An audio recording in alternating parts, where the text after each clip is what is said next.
Olá, eu sou Emília Campos e hoje aqui no nosso canal Descomplicando Direito a gente vai falar sobre os ICOs, ou Initial Coin Offering. O ICO é um mecanismo de levantamento de fundos que tem sido muito divulgado com o aumento das aplicações da tecnologia do blockchain e das criptomoedas.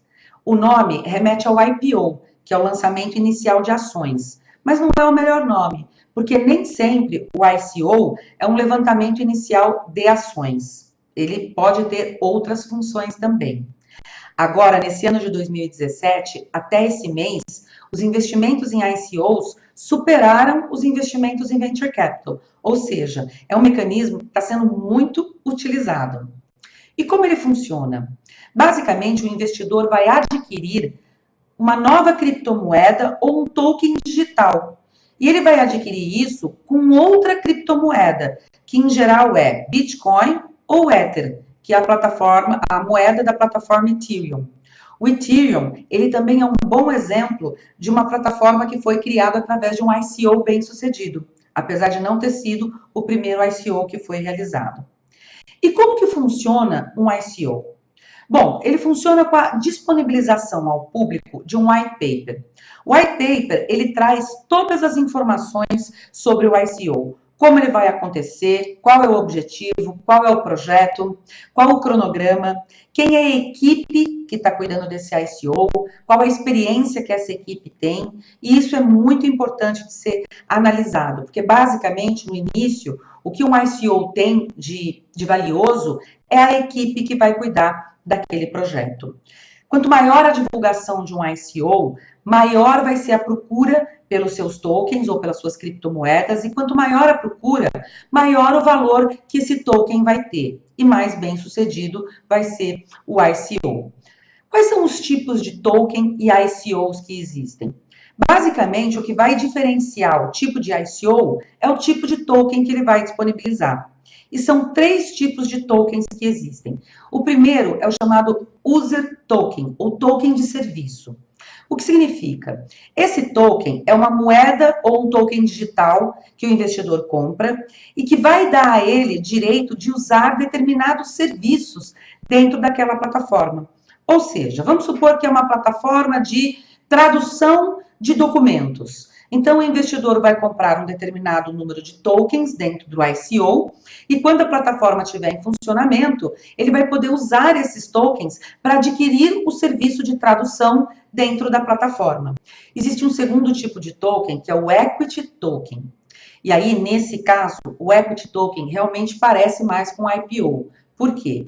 Porque no Equity Token, o investidor ele vai adquirir um token digital ou uma criptomoeda que vai garantir a ele o direito de perceber uma remuneração com base na receita total do projeto. Ou seja, ele vai participar do resultado financeiro final do projeto, quase como se ele estivesse recebendo dividendos daquele projeto. Nesse caso, esse token ele tem uma característica de um security, de um valor mobiliário, porque ele vai receber a remuneração com base nos dividendos que aquele projeto gerar. Esse é o Equity Token. E existe também o Debt Token, que ele funciona basicamente como se fosse um empréstimo que o investidor faz para o projeto e ele vai ser remunerado desse empréstimo com juros que ele vai receber da plataforma. Um ICO pode optar por utilizar apenas um tipo de token, ou ele pode combinar 2 ou até os 3 tipos de token na mesma operação.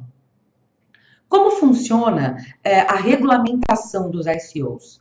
Cada país regula o ICO de uma forma diferente. A gente viu a China, que há pouco tempo proibiu os ICOs, e a gente tem países que regulamentaram a ICO de outra forma. Como é que funciona aqui no Brasil? A CVM, há pouco tempo atrás, soltou uma orientação técnica onde ela diz o seguinte: a partir do momento em que um ICO tem como token ou moeda ou criptomoeda algo que possa ser comparável a um valor mobiliário, ou seja, a um security, nesse caso, aí sim o ICO vai ter que submeter às regras da CVM. E quando que a gente tem essa hipótese? Quando a gente está falando basicamente de um token na qualidade equity.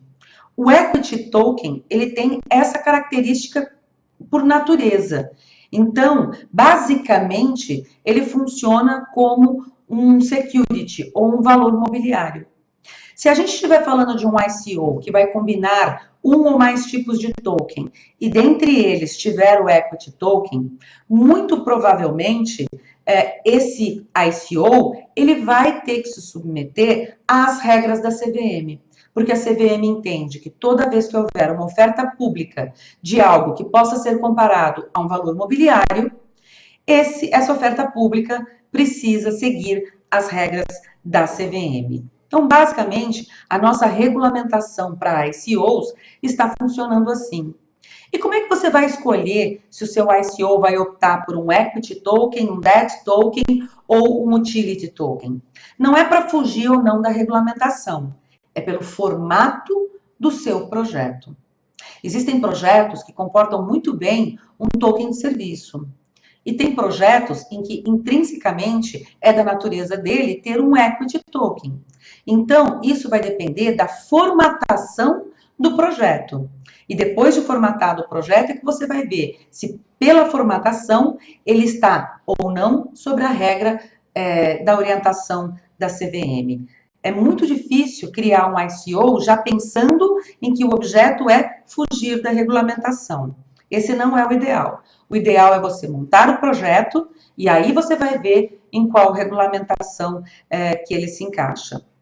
O importante é que a CVM já se manifestou, que está totalmente disponível para conversar com os interessados, ajudar a montar os projetos e viabilizar esses projetos. Então, está na hora da gente trabalhar em cima desses ICOs.